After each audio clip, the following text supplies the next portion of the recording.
Pesawat-pesawat tempur Israel menyerang jalur Gaza setelah sebuah roket mendarat di Israel Selatan. Serangan itu dilakukan di tengah tingginya ketegangan di tepi barat yang diduduki, di mana 10 warga Palestina telah dihabisi oleh pasukan Israel sejak pekan lalu. Militer Israel mengatakan serangan udara pada Minggu menargetkan fasilitas pembuatan senjata dan juga terowongan bawah tanah milik Hamas. Serangan semalam kelanjutan dari upaya untuk menghambat pembangunan pasukan, kata tentara Israel mengacu pada Hamas, menurut laporan AP dilansir dari Al Jazeera. Tidak ada kelompok yang mengaku bertanggung jawab atas roket yang jatuh di Israel. Insiden pertama kali terjadi dalam sebulan. Menurut militer Israel, roket tersebut mendarat di area terbuka dekat pagar pemisah Israel. Serangan udara di Gaza juga terjadi menyusul kemarahan atas penembakan dari jarak dekat terhadap seorang pemuda di Palestina. Rekaman mengerikan itu memicu kemarahan yang luas di kalangan warga Palestina. Kementerian Luar Negeri Palestina mengutuk penembakan yang dilakukan oleh gerombolan Zionis itu. Para aktivis Palestina serta pengguna media sosial menggunakan tagar eksekusi Huwara dalam bahasa Arab menyerukan tanggapan atas kejahatan yang dilakukan oleh pasukan Israel. Kepala Kebijakan Luar Negeri Eropa, Josep Borrell, mengeluarkan pernyataan yang mengatakan dia sangat prihatin dengan meningkatnya kekerasan di tepi barat yang didalangi oleh Israel. Fakta yang tidak dapat diterima seperti itu harus diselidiki dan harus ada pertanggungjawaban penuh, ungkapnya. Di bawah hukum internasional, penggunaan kekuatan mematikan hanya dibenarkan dalam situasi di mana terdapat ancaman serius dan segera terhadap kehidupan.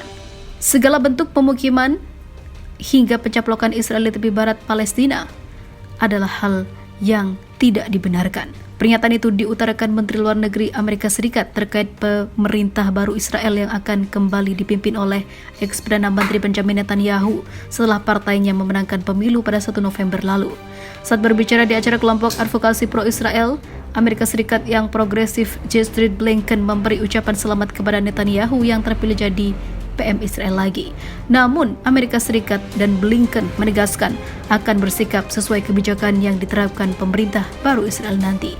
Kami akan mengukur pemerintah asing dengan kebijakan yang dikejarnya, bukan karena pribadi pemimpinnya, kata Blinken.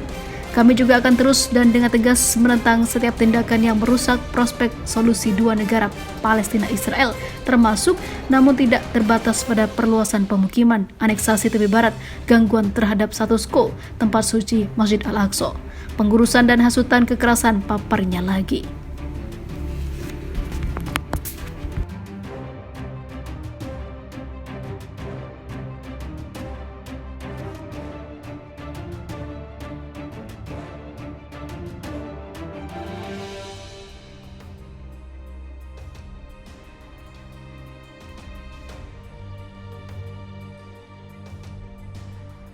Gempar Amerika Serikat akhirnya kutuk Israel dan buka penyelidikan menyeluruh atas kematian bocah Palestina tak berdosa, kaum Zionis ketar-ketir.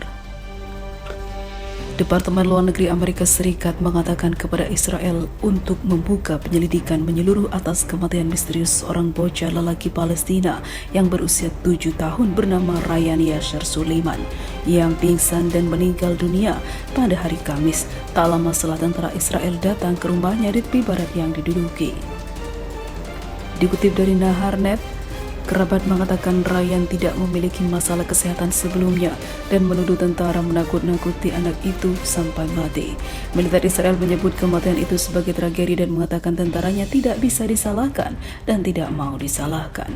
Namun kini Amerika turun tangan karena sikap Zionis yang sangat keterlaluan melebihi batas.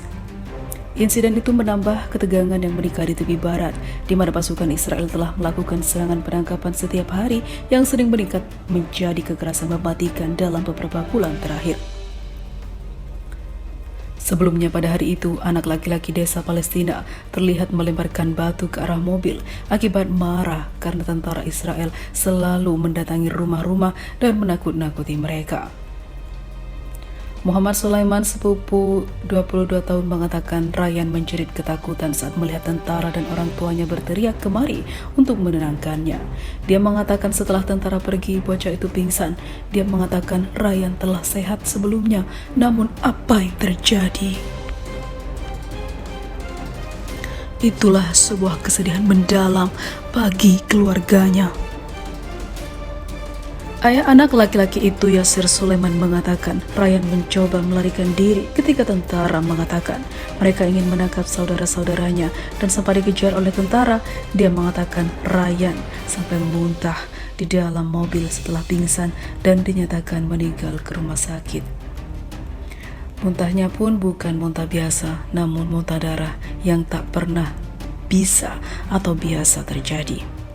Dia mati syahid karena takut pada gerombolan tentara dari neraka, kata sang ayah kepada Palestine TV.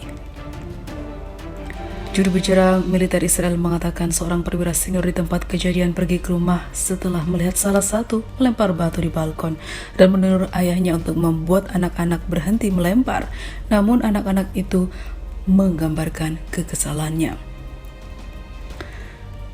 Militer Israel mengatakan tidak ada kekerasan pada pemilik rumah itu. Di Washington, Amerika Serikat, wakil juru bicara Departemen Luar Negeri Vedant Patel mengatakan Amerika Serikat sangat sedih mengetahui seorang anak menjadi korban tentara Zionis. Kami mendukung penyelidikan menyeluruh dan segera dalam keadaan seputar kematian anak itu, kata Patel. Israel kini tertekan karena bosnya sendiri pun tak terima. Akankah pasokan dan kiriman bantuan ke Israel diberhentikan akibat kelakuan tentaranya yang tak berperi kemanusiaan?